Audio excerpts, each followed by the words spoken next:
So I'm going to be talking about the inversion method. I just want to review quickly what the last group did. So questions on the SOA exam will ask you to generate a value of a simulation. We can obviously easily generate a sequence of uniform random variables from 0 to 1.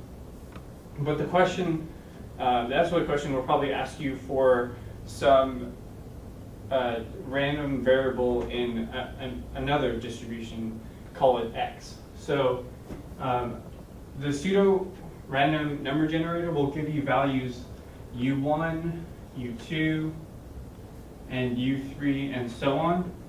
But what we really want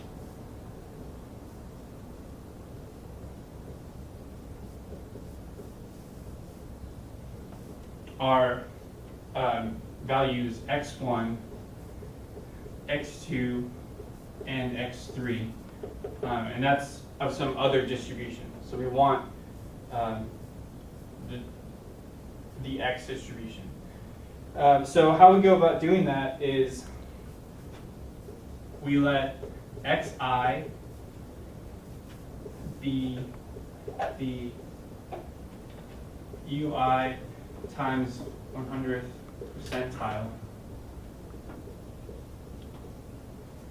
And if that doesn't make sense, an easier way to think of it is with an example. This whole thing is easier when you think of examples. So, for instance, say you got a uniform.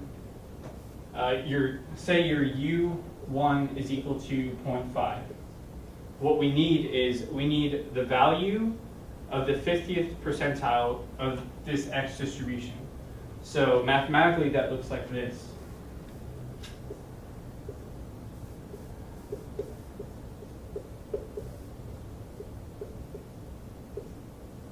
And you would do that for u2 and u3, and that would give you random variables of this x distribution.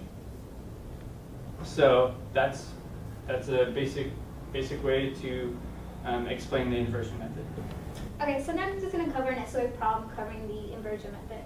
And I'm going to cover SOA problem 249. You are given the cumulative distribution for the annual number of losses for a policyholder is as following, and that's just this table. The loss amounts follow the Weibull distribution with beta 200 and theta 2. There is a deductible of 150 for each claim subject to an annual maximum out-of-pocket of 500 per policy. The inversion method is used to simulate the number of losses and loss amounts for a policyholder. A, for the number of losses, use random number 0.7654. For the loss amounts, use the random numbers as follows. Use the random numbers in order and only as needed. So based on the simulation, calculate the insurer's aggregate payments for these policyholders. Alright, so given all this information, you just want to start off actually simulating the number of losses you're going to need. And we're given this number, this 76.54. And if you go back to the table, the cumulative distribution that they give us in the problem for the annual number of losses, you notice that 0.7654 falls between these two numbers. Therefore, 656 falls between 0.656 and 0.773. And because the distribution is discrete, you always have to go with the larger number interval. In this case, it's 0.773. And if you go back to the distribution, you notice that 0.773 corresponds to 4. So the number of simulations for the number of losses is going to be just 4. Okay, and given that we already found the number of losses, now we're going to have to calculate or simulate the number of losses, the amount of the loss, sorry. Okay, and for the loss amounts, we are told to use these random numbers. And since we found that we can only use the 4, since that's the number we simulated for the number of losses, we're going to use these 4 numbers. But we're also told that the loss amounts have a distribution of Weibull with beta 200 and tau 2. So, our losses follow Weibull distribution with beta 200 and tau 2. And from our tables, you'll find the CDF for the legal is just 1 minus e to the x over theta to the power of 10. Once you found the CDF, all you really have to do, since it's inversion method, we're going to find for x, we're going to solve for x. And I hope that you know how to do that, but I will put some 2 steps to kind of guide you. So 1 minus u equals e to the negative x over theta to the tau.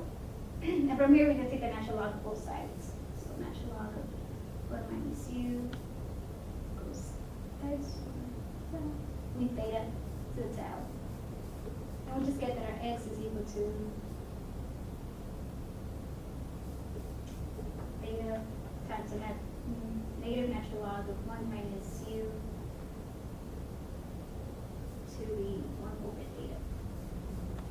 All right, so now that we found for x, and now we know that we have to use these 4 random values, we're gonna make a little mini table. All right, so since this is our x and I need more space, I'm just gonna erase this and rewrite x.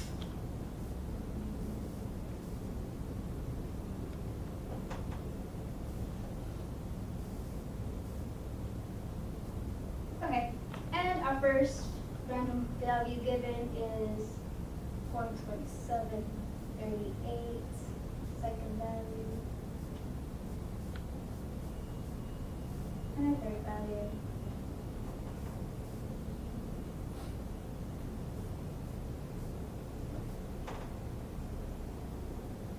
And just note again, once again, these numbers are the 4 first numbers given from the last one, these random numbers given. And just, we're going to solve for x, and that we just plug in our u into this equation and solve for x. Obviously, you can use a calculator for this part, so I'm just going to give you the loss amounts.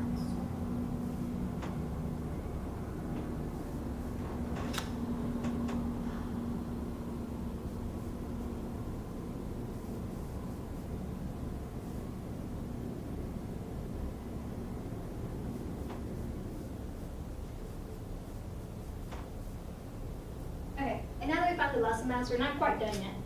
If you go back to the problem, recall the third bullet, we're told that there is a deductible of $150 per each claim subject to an annual max out-of-pocket limit of $500 per policy. Okay, so given that information, I'll make a little table so it kind of helps you out. And do the payment amounts and the out-of-pocket. So we can keep count.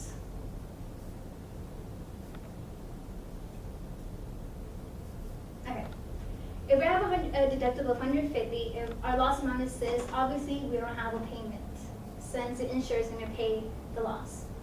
However, since we told that we have a $500 out-of-pocket limit, we're going to start. Well, I'm going to start. You can obviously do it different ways, but this is the way I'm going to do it. I'm going to start with $500, and since the insured is paying this amount in full, so I'm going to subtract that, and we're going to be at 386.88. So this is just a remaining amount that the insurer is going to pay out of pocket. Okay, so we're just going to follow the same process for each loss amount, and for our second loss amount, we have 170.18. Once again, we have a deductible of 150, so we subtract that, we're left with the payment amount of 2018. And once again, the insurer did pay the 150, so we're going to subtract that from the out-of-pocket limit. And we're going to be left with 236.88. Okay, so then at a loss amount at 236.75, we subtract the deductible of 150, and we're left with 86.75.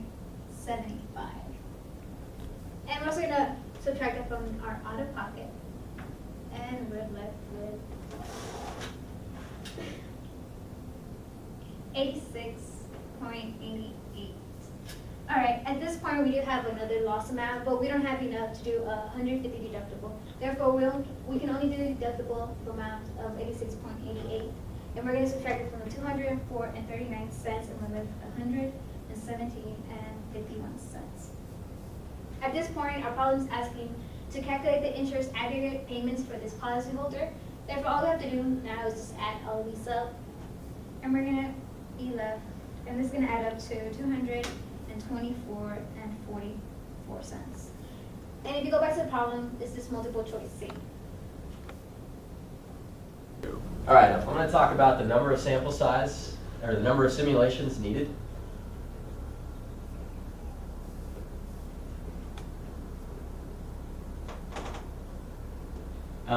And basically the goal here is to approximate the number of your sample size that you need in order to estimate the true value of a parameter within a certain error spread with a certain level of confidence. So, for example, say you wanted to estimate the true value of a mean parameter within 2% of its true value. So we want within 2%. That's our error spread. And we want to do that 90% of the time. The way that you would set this up is you would set it up like a confidence interval. You'd say 90% needs to equal 0.98 times mu, which needs to be less than or equal to x bar, which needs to be less than or equal to 1.02 mu. Then we can use the central limit theorem and rewrite this as 90% equals 0.98 mu minus mu over sigma divided by the square root of n, which needs to be less than or equal to our z-score, or z-value, which needs to be less than or equal to 1.02 mu minus mu divided by sigma over the square root of n. Okay, so now when you use our z-tables, or whatever measure you need to figure out what the two-sided z critical value for a 90% confidence interval is, and that value, if you look up in your tables, is 1.645. So we'd set 1.645 equal to the simplification of this, which would be 0.02 mu divided by sigma over the square root of n. You just need one side, no matter which side you do. That's going to be what it comes out to be. So now in an SOA problem, they might somehow relate mu or sigma, or give you, what the value of mu divided by sigma is, or something like that. But let's say they give you a sample with some sample statistics, like your mean x bar and your sample standard deviation s of x. In that case, you just make the following substitutions for mu and sigma. You'd say 1.645 equals 0.02 times x bar all over s of x divided by the square root of n. Now, we'll have values for those, so we just want to solve for n. Okay, so when we solve for n, we get that n equals 1.645 times s of x over 0.02 x bar squared. Okay, so I'm doing a SOA problem on number of simulations needed, and I'm doing number 255. And you are planning a simulation to estimate the mean of a non-negative random variable. It is known that the population standard deviation is 20% larger than the population mean. Use the central limit theorem to estimate the smallest number of trials needed so that you'll be at least 95% confident that the simulated mean is within 5% of the population mean. So using the central limit theorem, we get 0.95 equals probability of 0.95 mu less than or equal to x bar less than or equal to 1.05 mu. And this 0.95 comes from wanting to be at least 95% confident, and this 0.95 and 1.05 comes from wanting to be within 5% of the population mean. So when we standardize this, we get probability of 0.95 mu minus mu over sigma over root n less than or equal to z less than or equal to 1.05 mu minus mu over sigma over root n. And in the problem, we are given that the standard deviation is 20% larger than the mean. So sigma equals 1.2 mu.